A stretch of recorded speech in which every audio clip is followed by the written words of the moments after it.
நலம் காக்கும் ஸ்டாலின், உங்கள் குடும்பத்தின் நலன் அரசின் பொறுப்பு. ராணிப்பேட்டை மாவட்டம் அரக்கோணம் அருகே ஆட்டோவில் சென்ற பள்ளி மாணவிக்கு அருகில் அமர்ந்து பயணித்த நபர் பாலியல் தொந்தரவு அளித்து பிளேடால் தாக்கியதாக பாதிக்கப்பட்ட மாணவி குற்றஞ்சாட்டியுள்ளார். இதுகுறித்த கூடுதல் விவரங்களோடு செய்தியாளர் நரேந்திர பிரசாத் இணைப்பில் இருக்கிறார். நரேந்திர பிரசாத், வணக்கம். கூடுதல் விவரங்களை பதிவு செய்யலாம். நிச்சயமாக கண்மதி. ராணிப்பேட்டை மாவட்டம் அரக்கோணம் அருகே பள்ளியில் 9ஆம் வகுப்பு பயின்று வரும் மாணவி ஒருவர் வீட்டிலிருந்து பள்ளிக்கு செல்ல ஆட்டோவில் ஏறியதாக கூறப்படுகிறது.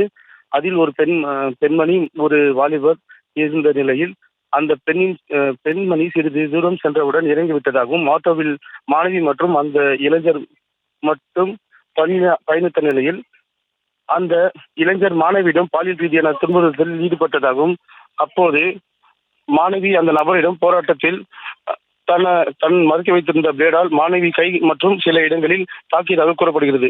இதனை அடுத்து மாணவி அதிர்ச்சி அடைந்து உடனடியாக ஆட்டோவில் இருந்து புத்தகப்பையுடன் ஓடும் ஆட்டோவில் இருந்து கீழே குதித்து தப்பியுள்ளார். இந்த சம்பவம் குறித்து பாதிக்கப்பட்ட மாணவி தன்னுடைய பெற்றோர்களிடம் தெரிவித்த நிலையில் அவர்கள் இது குறித்து அரக்கோணம் நகர காவல்துறையினரிடம் புகார் அளித்தனர்.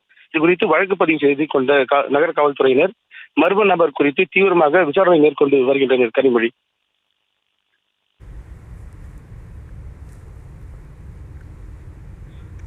விவரங்களுக்கு நன்றி நரேந்திர பிரசாத். நலம் காக்கும் ஸ்டாலின், உங்கள் குடும்பத்தின் நலன் அரசின் பொறுப்பு.